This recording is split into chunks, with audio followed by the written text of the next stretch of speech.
Former Bush speechwriter Marc Thiessen made headlines earlier this week when he clashed with CNN's Christiane Amanpour about the Bush administration's enhanced interrogation policies. Look at this. Do you support torture? I know you do not. Torture. I know you don't call it torture. It isn't torture. The extreme pain, the enhanced interrogation techniques. There have been so many misstatements told about the enhanced interrogation techniques, comparing them to the Spanish Inquisition, to the Khmer Rouge. And I have to tell you, Christiane, you're one of the people who have spread these mistruths. Excuse me? We did not submerge people in a box full of water. S-21. Excuse me a second. S-21. That is called waterboarding. No, it's not. You can say in whichever way you want. Christiane, Christiane, you're absolutely wrong. I'm sorry. This was Pol Pot and the genocidal regime. 14,000 people killed in S-21. Correct. 7 survivors. Excuse me. You're trying to obfuscate the debate here. That prison was full of images of water torture. Wow, checkmate. Now, I'm glad that nobody at that network is towing a partisan line. But what exactly did the CIA do, and did it strengthen your security? Now, we took a look at the issue ourselves, as well as how things have changed under President Obama, followed by reaction from Marc Thiessen himself. Let's take a look. I strongly believe that the steps that we've taken to prevent these kinds of enhanced interrogation techniques will make us stronger over the long term and make us safer over the long term. That was President Obama 100 days after he took office, defending his decision to dismantle some of the CIA interrogation techniques used on suspected terrorists. Now in April, President Obama, along with his Attorney General Eric Holder, went further by declassifying CIA interrogation documents, including sensitive details about the program. But his decision to publicize guarded intelligence involving terrorists has made many in the intelligence community question if it has aided our enemy and made America more vulnerable to another terrorist attack. That is the premise of the new book, Courting Disaster: How the CIA Kept America Safe and How Barack Obama is Inviting the Next Attack. The book's author, Marc Thiessen, asserts that the so-called enhanced interrogation techniques were directly responsible for foiling multiple terror attacks after 9/11. Now, Thiessen was President Bush's head speechwriter and was given unprecedented access to some of the most sensitive intelligence our government possessed on al-Qaeda interrogations. He challenges the notion that waterboarding constitutes torture, as well as many other CIA tactics. Now, according to Thiessen, the operatives were trained to provide outdated information and drag out interrogations so that their comrades could carry out more attacks. But after the advanced interrogation techniques were used, they gave valuable information that led to the captures of many key operatives. The poster boy for enhanced interrogation techniques was al-Qaeda operative Abu Zubaydah, who was captured in Pakistan after a shootout. Zubaydah was questioned using these procedures, and soon he began to provide information on key al-Qaeda operatives. Zubaydah identified Ramzi bin al-Shaiba. The information Zubaydah provided helped lead to the capture of bin al-Shaiba. And together, these two terrorists provided information that captured Khalid Sheikh Mohammed. And according to Courting Disaster, it is the dismantled interrogation techniques that ensure that those terrorists are no longer walking free.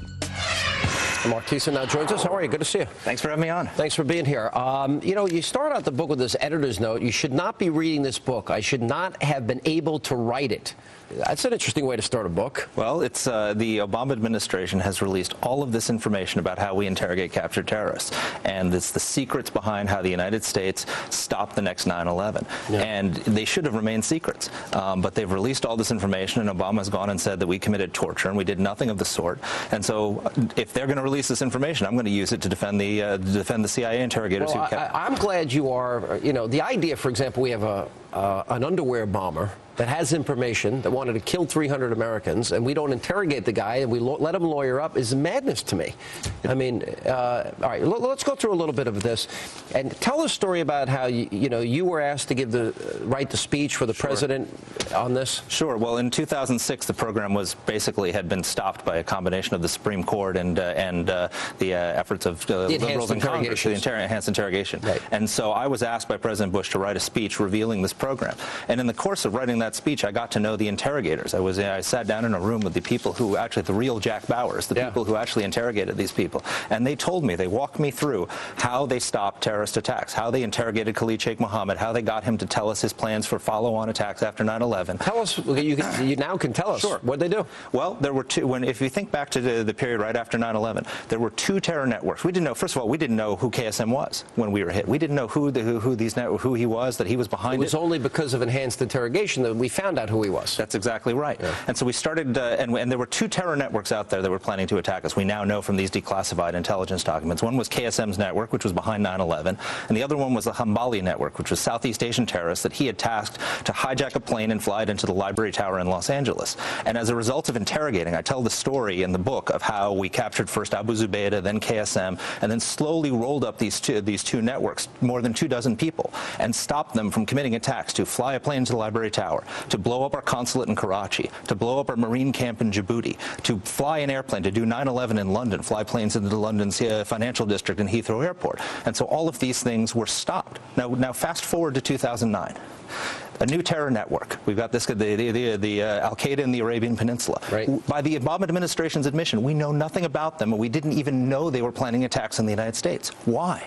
Because we are not capturing terrorists and interrogating them anymore. Yeah. So we are blind because we've taken away the most important tool of intelligence we have. So the net result would be that they're going to be successful. Isn't that the logical conclusion? We're courting disaster. We're in danger because we do not have this capability. You know, to explain why it's important, okay, I interviewed Mike Hayden, the former CIA director, and what he said was, intelligence is like putting together a puzzle without being able to see the cover of the box. You've got all these pieces. You've got signals intelligence, an email intercept of some kind. And the only people who know what the picture looks like are the senior terrorists like KSM. So when you interrogate them, they tell you what the picture on the cover of the box looks like. Hayden and a number of other former CIA directors have all said the same thing. You tell me if they're wrong.